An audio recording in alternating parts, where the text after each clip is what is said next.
Hello बच्चों, the perfect creators में आप सभी का स्वागत है।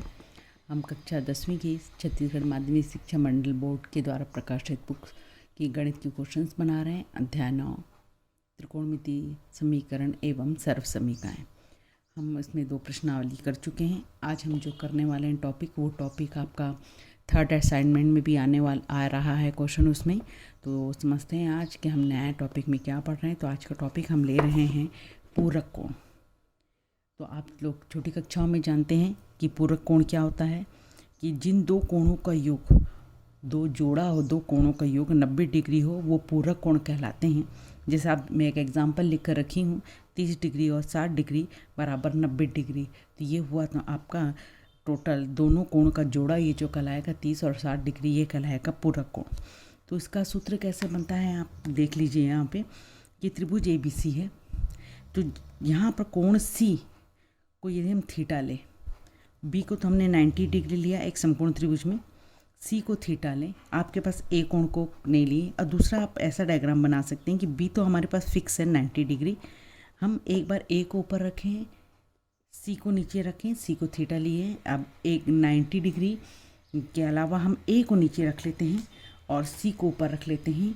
तो हमारे पास देखिए कि त्रिभुज ABC में कोण भी 90 डिग्री है, कोण सी को थीटा माना है हमने। तो त्रिभुज के तीनों कोणों का योग 180 अंश होता है। उस हिसाब से यदि हम निकालें तो कोण ए का माना जाता है 90 ऋण थीटा। तो ये थीटा हुआ, 90 हुआ, ये थीटा हुआ और इस कोण का मान हुआ 90 ऋण थीटा। तो हमारे पास यदि इस त्रिभुज में देखें साइन थीटा लंब बट्टे कर्ण, लंब है AB, कर्ण है AC, AB बट्टे AC। परंतु जब इस त्रिभुज में देखें कॉस 90 ऋण थीटा, हम यहाँ ये वाला कोण को लेते हैं, यहाँ पर ए का मान 90 ऋण थीटा है। तो कॉस 90 ऋण थीटा होता है आधार बट्टे कर्ण, इसमें आधार है AB और कर्ण है AC। तो आप देख रहे हैं कि AB बट्टा AC इस तरफ भी है, AB बट्टा AC इस तरफ भी है। इसका मतलब यहाँ पे साइन थीटा और यहाँ का कॉस 90 माइनस थीटा दोनों का मान बराबर आ रहा है। इस प्रकार सूत्र प्राप्त हुआ कि हम कॉस 90 माइनस थीटा को साइन थीटा भी लिख सकते हैं। तो ये पहला सूत्र मिला। तो इसी प्रकार अन्य सूत्र भी बोलते हैं। तो हमारे पास टोटल बच्चों 6 सूत्र हैं। 6 सूत्र में हम 6 त्रिकोणमिति पद में कैसे बदल के करेंगे, आपको ये फॉर्म को याद रखना है। साइन 90 माइनस थीटा बराबर cos theta, cos 90 minus theta बराबर sine theta, tan 90 minus theta बराबर कॉट थीटा और कॉट 90 माइनस थीटा बराबर tan theta. Sec 90 minus theta बराबर कॉसेक थीटा और कॉसेक 90 माइनस थीटा बराबर सेक थीटा। तो ये जो 6 त्रिकोणमिति पद हैं उसमें साइन और कॉस का एक जोड़ा होता है, टेन और कॉट का एक जोड़ा रहता है और सेक के साथ कॉसेक का जोड़ा रहता है। तो 3 जोड़े बनते हैं इस प्रकार। तो हमारे पास 6 सूत्र मिले। इन 6 सूत्रों का इस्तेमाल करते हुए हमको क्वेश्चन बनाने हैं। तो प्रश्नावली 3 हम ले रहे हैं। प्रश्नावली 3 का पहला क्वेश्चन को देख लीजिए आप। पहला क्वेश्चन है यहाँ पर, निम्न कोण को 0 से 45 के बीच में त्रिकोणमितीय अनुपात में व्यक्त कीजिए। ये बोला है, यानी कि आपको 0 से 45, यानी हमको 45 से बड़ा मान यदि दिया है तो उसको 45 से छोटे मान में बदलना है। तो यहाँ पर हम सूत्र यदि प्रश्न है साइन 56। अब हम जानते हैं कि 90 में 56 को घटाते तो 34 मिलता है, यानी कि 56 और 34 का योग 90 है। तो हम इस 56 को लिख सकते हैं 90 ऋण 34। 90 में से 34 को घटाए तो 56 मिला। अब ये साइन 90 माइनस थीटा सूत्र का इस्तेमाल करें। यहाँ पर थीटा का काम 34 डिग्री का रहा है, तो साइन 90 यदि 90 हटता है तो साइन का हो गया कॉस, और ये जो थीटा डिग्री 34 डिग्री आ जाएगा। तो इस प्रकार हमारे पास ये 45 डिग्री से छोटा डिग्री आ गया 34 डिग्री। सेम इस प्रकार है, टेन 81 है, 90 में से 81 घटाते हैं हम तो 9 मिलता है। तो यहाँ पर यानी कि 81 को हम लिख सकते हैं टेन 90 माइनस 9। तो हमने सबसे पहले कोण को हम चेंज करते हैं, 90 में से घटा के कितना घटाएं कि हमको वही कोण मिले। अब यदि हम 90 डिग्री हटाते हैं तो पूरा कोण का इस्तेमाल करते हुए हटाते हैं, तो टेन 90 माइनस थीटा का सूत्र होता है कॉट थीटा। इस प्रकार हमें ये कॉट 9 प्राप्त होगा। तो सिमिलरली से नीचे देख रहे हैं आप सेक 73 है, जिसको हम सेक 90 माइनस 17 लिख रहे हैं। और सेक का फॉर्मूला यदि 90 हटाते हैं तो सेक का फॉर्मूला हो जाता है कॉसेक 17।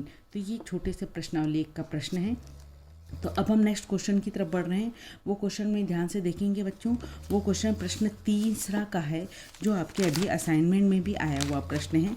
वो प्रश्न को ले रहे हैं हम। प्रश्न तीसरा का तीसरा प्रश्न बुक का, 2 cos 67 बटे साइन 23 धन tan 40 बट्टे कॉट 50 धन कॉस 0 डिग्री। बुक में यहाँ पर धन की चिन्ह की जगह ऋण चिन्ह दिया है। बुक के अनुसार बनाएंगे तो अलग क्वेश्चन आता है और ये असाइनमेंट के अनुसार बनाएंगे तो अलग क्वेश्चन आता है। ये आपका असाइनमेंट का क्वेश्चन नंबर 6 है, क्वेश्चन 6वां है असाइनमेंट का। तो हम यहाँ पर असाइनमेंट के अकॉर्डिंग उसके अनुसार धन चिन्ह लेकर बना रहे हैं। तो स्टार्ट करते हैं क्वेश्चन को बनाना। तो आप सबसे पहले कोण, आपको 2 कोण मिले तो आप देखिए कौन से 2 कोणों को जोड़कर 90 डिग्री मिलता है।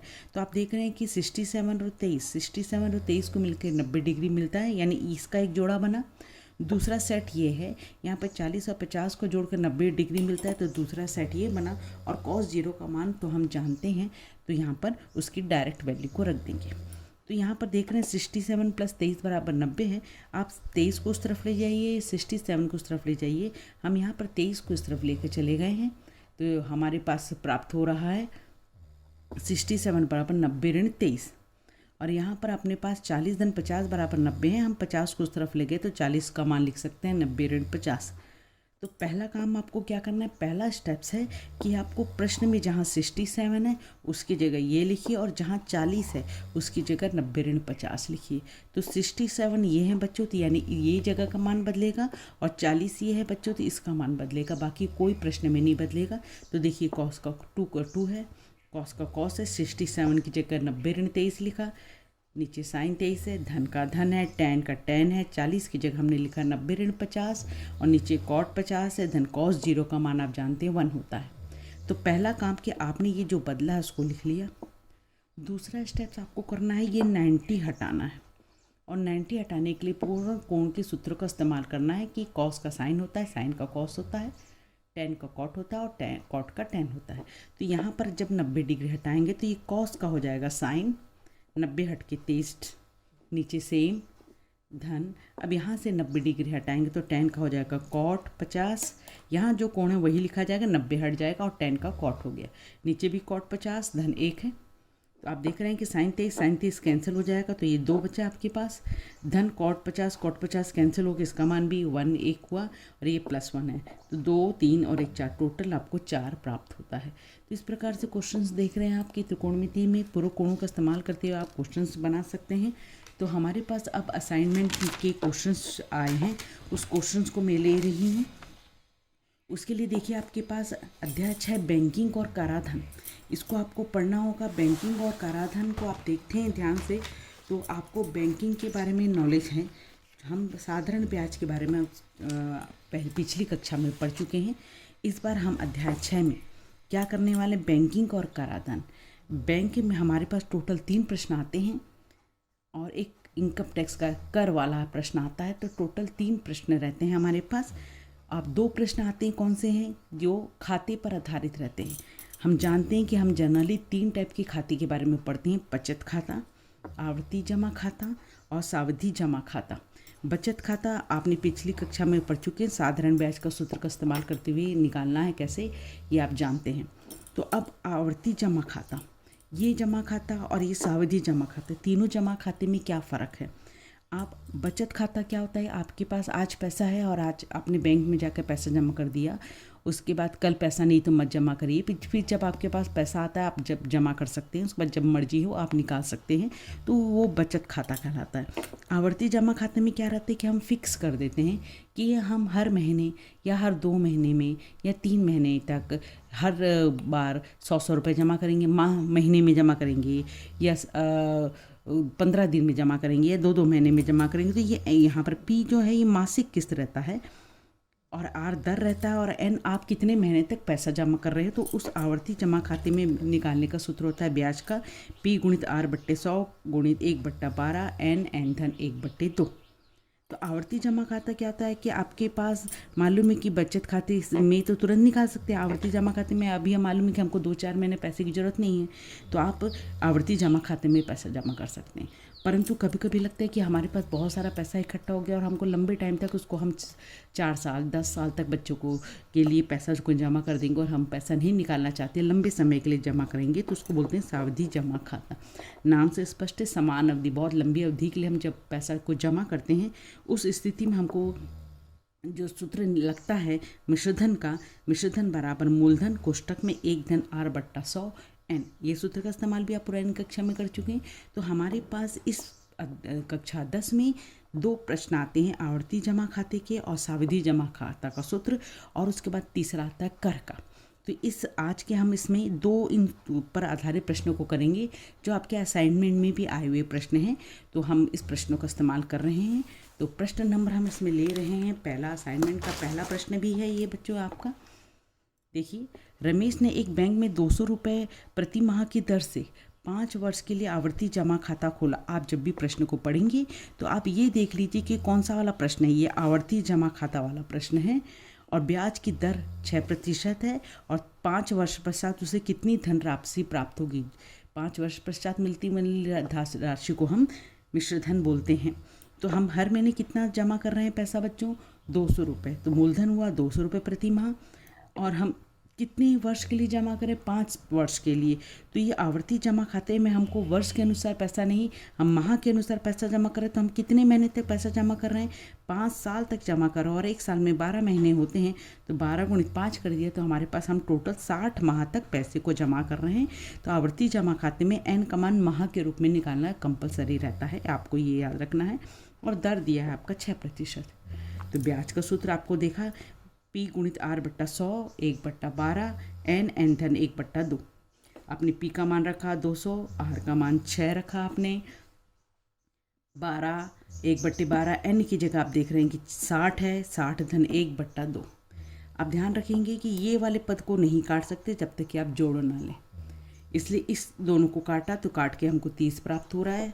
यहाँ से 0 0 काटा तो आपको 6 दूनी 12 मिला, नीचे 12 है, यहाँ पर 30 मिल रहा है, और यहाँ पर 60 और 1 61 प्राप्त हो रहा है। 12 12 कैंसिल होकर यदि हम इन दोनों का गुणा करते हैं तो हमको 1830 रुपये प्राप्त होता है। तो इस प्रकार हमको ब्याज कितना मिल रहा है बच्चों, 1830 रुपये।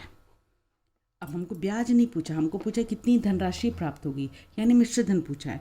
तो आप जानते हो कि मिश्र धन का सूत्र होता है मूलधन धन ब्याज। मूलधन मतलब साल में कितना पैसा आपने जमा किया। आप तो हर महीने कितना पैसा जमा कर रहे हैं, 200 रुपये। कितने महीने तक जमा कर रहे हैं, 60 महीने तक। यानी आपको मिश्रधन मूलधन कैसे मिलेगा, मासिक किस्त गुणित माह। आप हर महीने कितना पैसा जमा कर रहे हैं उससे आपको गुणा करना पड़ेगा। तो मासिक किस्त है आपकी 200 रुपये और आप कितने माह तक जमा कर रहे हैं, 60। तो दोनों को गुणा करेंगे तो आपको मूलधन प्राप्त होगा। धन ब्याज जो आपने निकालना 1830 रुपये। तो इस प्रकार हमारे पास मान रख दिया।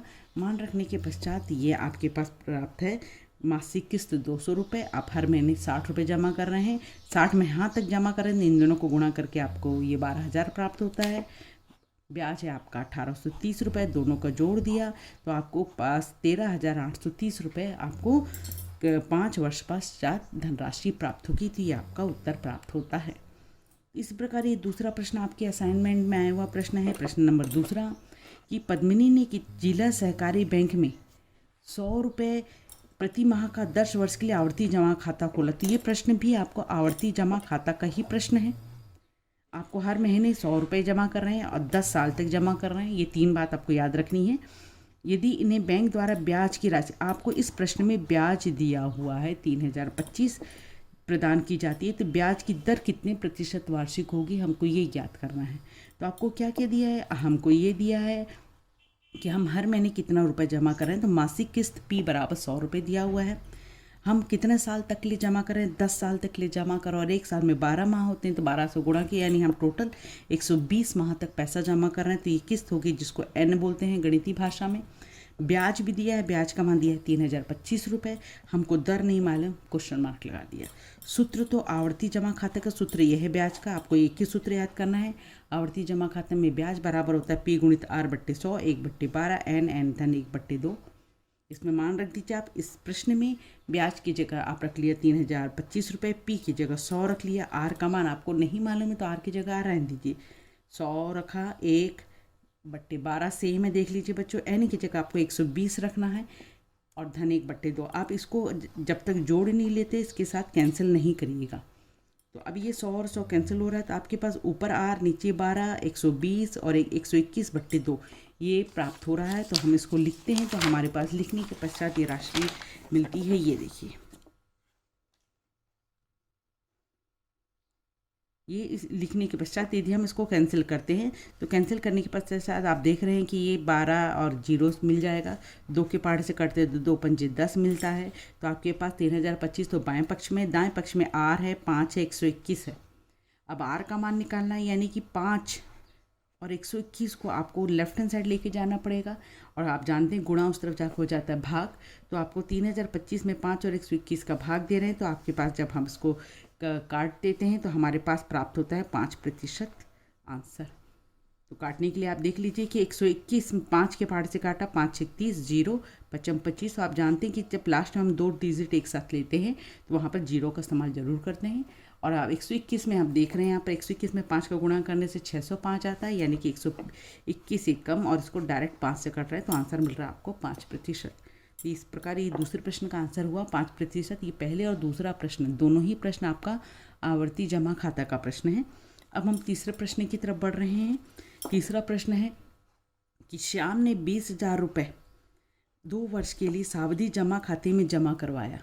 यदि ब्याज की दर 6% वार्षिक और ब्याज 6 माही संयोजित होता है तो नियत तिथि पश्चात मिलने वाली कितनी राशि होगी। तो इस सवाल में आप देख लीजिए सावधि जमा खाते में, तो आप पहले के दोनों प्रश्न आवर्ती जमा खाता था, ये वाला प्रश्न है सावधि जमा खाता। तो इसको आपको बिल्कुल ध्यान रखना है कि आपको कौन से खाते के लिए प्रश्न पूछ रहा है।